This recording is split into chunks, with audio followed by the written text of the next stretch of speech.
यार चला देखो जी हुण साडा काम हो गया जी मुकम्मल होने वाला।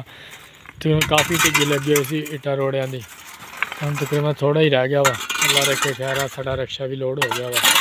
हाँ वकार हुण तक काफ़ी रह गया है ना। हुण कितनी देर लगेगी आपां तकरीबन? थोड़ा जिहा रह गया जी हुण असी दूसरा हम प्रोटोकॉल कर लिया। असी गट्टू ते पान लग गए। पहले असी यार हत्थ नाल चुकदे सी कि कोई चीज़ वगैरह ना लड़ जाए साढ़े इस वास्ते। देखो यार अगर भी लोग अच्छा लगे लाइक शेयर ज़रूर करा करो। कोई नहीं यार किस दिन साडा टाइम भी आ जाएगा।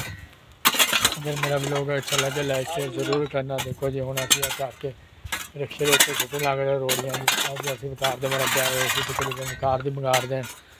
तकरीबन सानू घंटा डेढ़ हो गया वा। बाकी एक दो दोस्त आए नहीं हले, वो कह रहे असी घंटा ठहर के आवांगे। तकरीबन साडा काम मुक जाना इधर तक वो दोस्तों ने आना। दोस्त करदे इंज हुंदे आ भाई, जो आंदे उदों आंदे हुंदे जो काम मुक जाए। इसमें जो जलेबी ना होई जा बोतल दे पैसे तैनूं छड्डे। वकार तेरा बेली आया हुण जलेबियां लैके हैं। इदां दे दोस्त होने चाहिए यार। देख आया ना वकार। हाँ जी हाँ जी। ये कौन आ?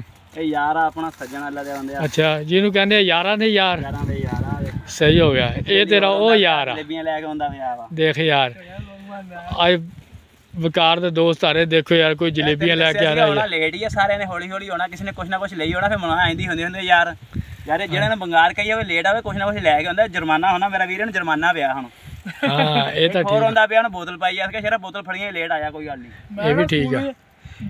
ਇਹਨੂੰ ਕਹਿੰਦੇ ਨੇ ਯਾਰ ਯਾਰਾਂ ਦੇ ਯਾਰ। ਅਗਰ ਯਾਰ ਵਲੌਗ अच्छा लगे लाइक शेयर जरूर करना। पिंड वालियां दा आ वलॉग है जी।